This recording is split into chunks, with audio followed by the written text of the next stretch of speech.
It's been 3 long years since Elden Ring was announced at E3, and since then we've had catastrophic launches of Cyberpunk 2077, Marvel's Avengers, Warcraft 3 Reforged, Grand Theft Auto the Trilogy, the game, the Definitive Edition, and whatever the hell Godfall was.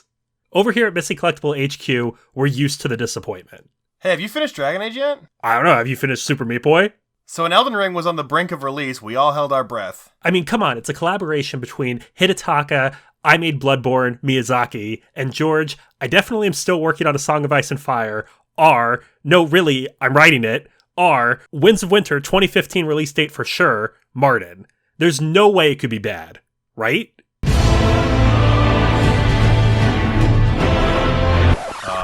It's not? Elden Ring is good. Elden Ring is fucking great. Elden Ring is everything I ever wanted and more. Resume montage!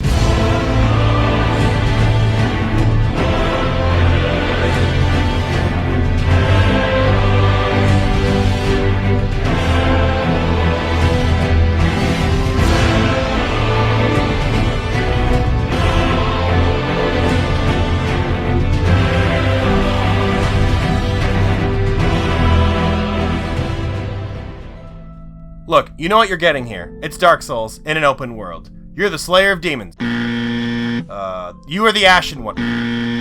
You are the Good Hunter. Damn it! You are the Tarnished. Look, all I'm saying is the jokes that the plot of these games are all the same are kinda spot on. Luckily, this time we have the great George R.R. Martin to make Elden Ring really stand out. George, the Elden Ring people are on the phone. They need an update on the lore. I was just starting work on the Winds of Winter. I guess this can wait another couple years, I suppose. Okay, Mr. Martin, what have you come up with so far? We're excited to hear about the rich tapestry you've weaved for our new budding world. Well, so far, in the capital of Lindell, on the coast of Liurnia and Limgrave, No, George, you can't name all the places with L's like that. It's going to be way too confusing for the players. Okay, what about NPCs? What are the bosses like? Well, for bosses, we have Margit, Moog, Morgott, Melania, Mikella. For fuck's sake, George. But seriously, Elden Ring deals with the fallout of a royal family whose members are still clinging to power using whatever scraps they can. The main bosses have a deep history with each other, and references to their relationships are all over the world, which we talk about in our lore video. No self-promotion. Beyond that, there's also plenty of NPCs with their own cool side quests. On a gameplay front, it's a From Software game. For the uninitiated, here's what you gotta look forward to in your first hour or two. You got the first enemy, that's a strong boss, basically one hit kills you. Second enemy, also a strong boss, also one hit kills you. And then there's 3 things like this guy, this lady, and all these bonfires directing you to go over to the castle where you get in a stupid 9v1 fight with a literal giant and all of his buddies. I'm saying the intro's bad. You're supposed to ignore all that shit and go exploring. Remember when games were about exploration, discovery, and figuring stuff out? Okay, not that long ago. Yeah, more like that. Look at all those samey identical dungeons. Elden Ring is positively littered with dungeons. Like, there's so many in the first area that there might as well be a billion. And each dungeon has a gross boss and a cool reward. And most importantly, doesn't feel nearly as repetitive as that other bad game we just referenced. Spicy. It's almost like Elden Ring wants to hide its coolest spots from you. There's no waypoints on the map. Hell, you don't even know how big the map really is when you start. And you actively have to discover the individual dungeons on your own. Look at how hidden this stupid cave is. It's like behind a fucking boulder. It's not just a boulder, it's a rock.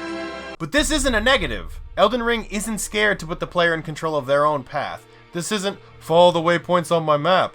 This isn't look on the minimap for what path to take. This is the game filled with player agency that we've been demanding for decades now. What about those weird golden lines? Look, those don't really tell you anything the environment design didn't already. Spoilers, there's a boss in the giant ominous castle. You don't need to be fucking Sherlock Holmes to figure that out. And as for NPC quests, the lack of a quest log for them isn't really lazy design, it's saying, hey, I trust you to pay attention, not just check a stupid dumb box. Oh, you want a quest log? Here's a notebook. Exploration is filled with rich, permanent rewards. Every dungeon's boss has something worthwhile. Like a sorcery that can command the heavens and rain hellfire on your enemies. What? No, I mean like some obscure lore details. Nobody gives a shit about lore, they just watch the Vadi Vidya recap. The game has more options than we could have expected. There's more sorceries and incantations than ever before. Every weapon feels viable once it's upgraded or built around. Ashes of War can be added to weapons to give you a powerful super move. And Ashes... Wait, didn't we just talk about Ashes? No, those were Ashes of War. It's different. Ashes provide summon buddies and creatures. All of these are ways to make your character stronger, whether it's for your current build or a build that you could respec into later. And if all that fails, you can still rely on good old jolly cooperation.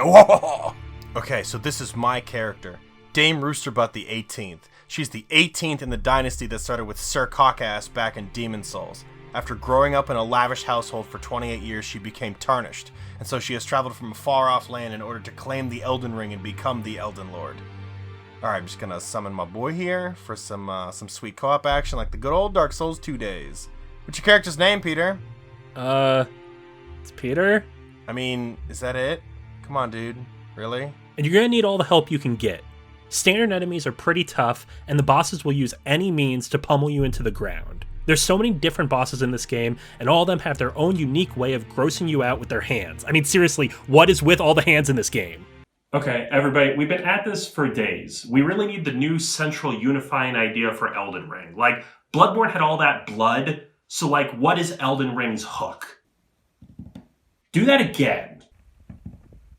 What comes to mind when you think of From Software Platinums? Long Covenant item grinds? Easily missable items or upgrade materials? Bunch of stupid poopy garbage that sucks? Absolutely none of that is in Elden Ring.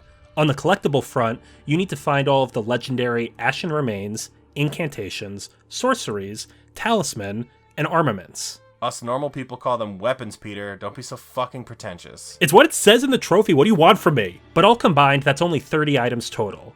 And even if you do miss any of the very few missable ones, they're not that bad to grab in New Game Plus at all. What are the rest of the trophies like? Let's see. We got a boss trophy. Another boss trophy. Ooh, look, a boss trophy. Dude, there's actually a lot of boss trophies. Oh god, there's so many boss trophies. Oh god. Ah! Peter, do you recommend Elden Ring? Are you serious? I would recommend Elden Ring over being present for the birth of my firstborn child. In a gaming landscape filled with intrusive map markers, one-note NPCs, and useless grinds, Elden Ring dares to put more control in the player's hands to forge their own experience. It is the fun Souls combat that you've come to expect from Software, and combines it with an actually rewarding open world. There are plenty of options for builds, and tons of variety for new players. Whether it's your first Souls-like game or your 700th, Elden Ring is one of the best games you could spend your time with. It will seriously knock you off your feet.